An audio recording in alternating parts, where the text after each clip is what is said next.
Et si je te disais qu'il y a 10 choses que j'ai arrêté d'acheter et que grâce à ça, je me suis rapproché de la liberté financière? Est-ce que tu serais prêt à m'écouter jusqu'au bout? Parce que ce que je vais te dire ici, c'est pas une liste de sacrifices inutiles, c'est pas du minimalisme extrême pour faire joli, c'est du concret. C'est des choix stratégiques, simples, mais redoutablement puissants pour reprendre le contrôle de son argent. On vit dans une société qui nous pousse à acheter en permanence, pour paraître, pour combler un vide, pour suivre la mode, pour s'auto-rassurer. Résultat, on dépense sans réfléchir. On accumule des choses qui ne servent à rien, et pire encore, on s'éloigne de sa liberté financière sans même s'en rendre compte. Aujourd'hui, je vais te partager les 10 choses que je n'achète plus, et crois-moi, ce n'est pas pour me priver. C'est pour avancer, pour bâtir, pour investir là où ça compte vraiment. 1. Les vêtements à la mode. Je vais être honnête avec toi, pendant des années, je me suis fait avoir. Je courais après la mode. À chaque nouvelle collection, à chaque promotion, à chaque tendance qui sortait, j'avais l'impression qu'il fallait que j'achète pour être dans le coup, pour ne pas avoir l'air dépassé, pour me sentir accepté. Le résultat est que mon compte bancaire fondait à vue d'œil et mon armoire débordait de vêtements que je mettais à peine ou qui étaient déjà has-been 3 mois après les avoir achetés. C'est exactement ce que la machine de consommation veut de toi, que tu dépenses encore et encore pour des choses qui ne durent pas. Les marques, les influenceurs, les publicités, tout est pensé pour te créer un manque artificiel. On te fait croire qu'avec le bon jean, la bonne paire de chaussures, le bon t-shirt à logo, tu vas enfin te sentir bien, mais la réalité, ce n'est jamais suffisant. Il y a toujours une nouvelle collection, une nouvelle tendance, un nouveau modèle censé changer ta vie, et toi, tu cours après, sans fin. Un jour, j'ai compris le jeu, et j'ai décidé d'en sortir. Aujourd'hui, j'achète plus pour suivre la mode. J'achète des basiques. Des vêtements simples, intemporels, de qualité. Je préfère avoir 5 pièces solides qui me vont bien et qui durent, plutôt que 20 fringues tape à l'œil qui se démodent en 6 mois. C'est ce que ça a changé, mon compte bancaire me remercie. Mais surtout, je me sens plus libre. Je ne cours plus après l'approbation des autres. Je ne me laisse plus manipuler par le marketing. Je m'habille pour moi, pas pour impressionner. Et plus paradoxal, quand tu portes des choses simples, bien coupées, sans chercher à en faire trop, c'est là que tu dégages vraiment de l'assurance. Parce que la vraie élégance, c'est la sobriété. C'est l'assurance silencieuse de quelqu'un qui sait où il va et qui préfère investir dans sa liberté plutôt que dans ses vêtements. 2. Les gadgets technologiques inutiles. Si je devais compter le nombre de fois où j'ai craqué pour un nouveau gadget en pensant que ça allait révolutionner ma vie, je pourrais probablement m'acheter un appartement avec tout cet argent. Sérieusement, chaque année, c'est la même histoire. Un nouveau téléphone qui, soi-disant, fait des photos, entre guillemets, dignes d'un photographe pro, une montre connectée qui promet de te rendre plus productif, des écouteurs dernier cri censés te couper du monde, et à chaque fois tu te dis, là c'est différent, là ça va vraiment changer ma vie, et tu sais quoi, ça ne change rien. Absolument rien. J'ai fini par comprendre que cette course à la technologie, c'est exactement ce que les grandes marques veulent. Elles ne vendent pas des produits, elles vendent des promesses. La promesse d'être plus efficace, plus stylé, plus connecté, plus heureux. Mais une fois que l'excitation de l'achat est passée, tout redevient comme avant. Tu as juste un nouveau gadget dans la poche et ton compte en banque un peu plus vide. Aujourd'hui, j'ai décidé de sortir de ce cercle vicieux. Je n'achète plus pour suivre la vague. Je n'ai pas le dernier smartphone, ma montre, elle donne l'heure, point. Mes écouteurs fonctionnent très bien, même s'ils ne sont pas la version la plus récente. Tu sais pourquoi? Parce que je préfère investir mon argent là où ça compte vraiment. Dans mes projets, mes compétences, mes actifs. Pas dans des objets qui finissent par prendre la poussière ou perdre leur valeur dès qu'un nouveau modèle sort. Le pire, c'est que ces gadgets détendent ton attention. Tu passes plus de temps à bidouiller ton téléphone qu'à avancer sur ce qui peut vraiment changer ta vie. Ta liberté financière, ton éducation et bien sûr ta discipline. En fait, j'ai compris que le vrai progrès ne tient pas dans un téléphone ou une montre. Il tient dans ton mental, dans ta capacité à rester focus et dans les investissements que tu fais pour construire ta liberté, pas pour remplir tes tiroirs. La troisième chose que j'ai arrêté d'acheter, ce sont les voitures neuves. S'il y a bien un piège financier dans lequel beaucoup tombent, c'est celui de la voiture neuve. Je l'ai compris tard, mais heureusement, j'ai compris. Tu vois, acheter une voiture neuve, c'est excitant. L'odeur du neuf, les sièges encore plastifiés, les regards admiratifs, on se sent puissant, on se dit qu'on a réussi. Mais la réalité est beaucoup moins glamour. Une voiture neuve perd jusqu'à 20% de sa valeur dès que tu la sors du garage.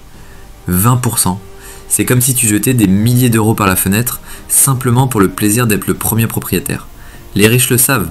Ils ne tombent pas dans ce piège. Ils achètent d'occasion des voitures qui roulent très bien, qui coûtent bien moins cher et surtout qui ne perdent pas instantanément de la valeur. Mieux encore, les plus stratégiques attendent que leurs actifs financent leur plaisir. Ils construisent un business, des investissements et ils laissent leurs revenus passifs couvrir le coût de leurs envies. C'est exactement ce que j'ai fini par faire. Ma voiture n'est peut-être pas neuve, elle n'a pas le dernier tableau de bord numérique ni les sièges massants, mais tu sais quoi ? Elle roule, elle fait le boulot et surtout mon compte bancaire, lui, se porte à merveille. 4. Louer ou acheter les maisons au-dessus de mes moyens. L'immobilier, c'est l'un des sujets les plus mal compris quand on parle de réussite. Pendant longtemps, j'ai cru que pour prouver que j'avais réussi, il fallait acheter une grande maison. Spacieuse, moderne, impressionnante. Le genre de maison qui en jette quand les gens viennent dîner. Sauf que derrière cette façade, il y a une autre réalité. Les charges, les crédits, les impôts, l'entretien et surtout l'enfermement financier. Acheter une maison trop grande ou trop chère, c'est s'enchaîner à un mode de vie que tu ne contrôles plus. C'est immobiliser ton argent dans des murs alors qu'il pourrait travailler pour toi ailleurs, dans des investissements, des projets, des actifs. C'est croire qu'on a gravi une étape alors qu'on vient juste de s'enfermer dans une prison dorée. Aujourd'hui, j'ai changé de mentalité, je loue ou j'achète intelligemment. Je regarde mes finances en priorité, j'investis d'abord, je fais en sorte que mes actifs me génèrent du revenu et seulement après, je réfléchis à l'immobilier personnel. Parce que la vraie réussite, ce n'est pas la taille de ta maison, c'est la taille de ta liberté. 5. Les abonnements inutiles. Les abonnements, c'est insidieux. Ça commence par une plateforme de streaming, puis une appli de sport, ensuite un service premium qu'on utilise une fois, et sans même s'en rendre compte, on accumule des petites dépenses mensuelles qui, mises bout à bout, finissent par plomber ton budget. Pendant longtemps, j'étais abonné à tout et n'importe quoi. Netflix, Spotify, Amazon Prime, des applis d'infos, des outils en ligne que j'utilisais jamais. Et chaque mois, des dizaines, parfois des centaines d'euros s'envolaient. Tout ça pour des services que je n'exploitais même pas pleinement. Un jour, j'ai pris le temps de faire le tri. J'ai passé mes relevés bancaires au peigne fin. Et j'ai supprimé l'inutile. Résultat, j'ai récupéré de l'argent. Mais surtout, j'ai récupéré de la clarté mentale. Moins d'abonnements, c'est moins de distractions, moins de notifications, moins de dépendance à des services qui te vident la tête et le portefeuille. Aujourd'hui, je ne garde que l'essentiel, ce qui sert vraiment. Le reste, poubelle. Parce que chaque euro compte. Et surtout, chaque euro que tu gaspilles là-dedans, c'est un euro qui ne travaille pas pour ta liberté financière. 6. Les objets pour impressionner les autres. S'il y a bien une chose que j'ai arrêtée, c'est d'acheter pour impressionner. Les sacs de luxe, les montres hors de prix, les gadgets tape à l'œil, tout ça c'est du vent. C'est de l'ego déguisé en dépenses. Et crois-moi, j'en ai acheté de ces objets-là. Prouver que je réussissais. Pour attirer le regard, susciter l'admiration, flatter mon image. Mais la vérité c'est que ça ne dure jamais. Une fois que l'excitation de l'achat est passée, il reste quoi ? Un compte bancaire allégé, des mensualités qui s'accumulent et une dépendance à l'approbation des autres. Aujourd'hui, j'ai compris que l'opinion des autres ne paiera jamais mes factures, que leurs regards admiratifs ne m'apporteront jamais la tranquillité financière, que leur jalousie ne me mettra jamais à l'abri. J'ai arrêté d'acheter pour paraître, je construis pour être libre. Je préfère investir dans des actifs qui travaillent en silence, dans des projets qui me rapprochent de mes objectifs, plutôt que dans des objets qui me donnent l'illusion, 5 minutes, d'avoir réussi. La vraie réussite, elle ne se voit pas toujours, mais elle se ressent, elle se construit, et surtout, elle se protège. 7. Les restaurants hors de prix, juste pour l'image. Manger est un plaisir, et je te dirai jamais qu'il faut se priver de bons repas. Mais il y a une différence entre se faire plaisir et gaspiller son argent juste pour nourrir son ego ou son image. Pendant longtemps, j'étais dans ce piège. Aller dans le restaurant hype du moment, réserver une table hors de prix, poster la photo sur Instagram... Tout ça pourquoi ? pour montrer aux autres que je pouvais me le permettre. Sauf que, dans les faits, ces additions salées ne font pas grandir ton patrimoine. Elles ne construisent rien. Elles nourrissent ton image, ton ego, et elles vident ton compte. Aujourd'hui, je me fais toujours plaisir. Je vais au restaurant, je profite de bons moments, mais je ne choisis plus mes adresses en fonction de leur popularité ou de leur prix. Je choisis en fonction de l'expérience. Parce que l'expérience compte, pas l'étiquette sur l'addition. La liberté financière, c'est aussi ça, refuser de dépenser juste pour paraître. Et préférer investir son argent là où il travaille, plutôt que dans des repas qui ne laissent que des photos et des regrets. 8. Les formations inutiles ou achetées par émotion. Je suis le premier à investir en moi. Investir en soi est indispensable, mais il faut savoir le faire intelligemment. Pendant longtemps, je suis tombé dans le piège classique, acheter des formations à la chaîne, sur un coup de tête, porté par l'émotion, l'excitation ou la peur de passer à côté d'une opportunité. Le problème, j'accumulais les contenus, je regardais les vidéos et je ne passais jamais à l'action. Résultat, argent perdu, temps gaspillé et surtout cette fausse sensation d'avoir avancé alors qu'en réalité, je n'avais rien construit. Aujourd'hui, j'ai changé d'approche, j'achète plus de formation parce que le marketing est bien fait ou que le formateur me vend du rêve, j'achète uniquement si je suis prêt à appliquer immédiatement. Si j'ai le temps, l'énergie et la discipline pour mettre en pratique. Parce que l'illusion d'action, ça ne construit rien. L'accumulation de savoir sans exécution, c'est du divertissement, pas du développement personnel ni financier. 9. Et prêt à la consommation. Si tu veux tuer ta liberté financière à petit feu, il y a une méthode imparable, les crédits à la consommation.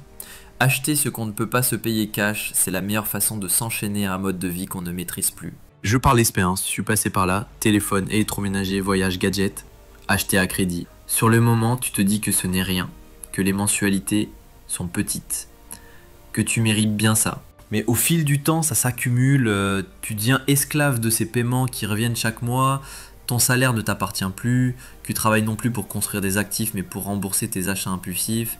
Un jour, je dis stop, si je ne peux pas me le payer comptant, c'est que je n'en ai pas besoin, point final. Depuis, ma tranquillité financière est revenue, je n'achète plus sous la pression mais par choix, et chaque euro que je n'envoie pas à une banque ou à un organisme de crédit, c'est 1 euro de plus pour bâtir ma liberté. 10. Les petites dépenses invisibles. Le café emporté tous les matins, les petits achats impulsifs, les snacks. Ces petits plaisirs quotidiens finissent par coûter des centaines d'euros par an. J'ai appris à dire non. Parce que ces petites fuites, c'est ça qui coule ton bateau. Arrêter d'acheter ces 10 choses, c'est pas se priver. C'est se libérer, c'est arrêter de nourrir les poches des autres pour commencer à nourrir ses propres projets. C'est prendre conscience que chaque euro dépensé en impulsion, en ego, en distraction, c'est 1 euro qui ne travaille pas pour toi. La liberté financière, ce n'est pas magique. C'est du bon sens, de la discipline et des choix quotidiens. Alors la vraie question, ce n'est pas est-ce que tu peux te permettre de t'acheter ces choses? La vraie question, c'est est-ce que tu peux te permettre de retarder ta liberté financière juste pour paraître?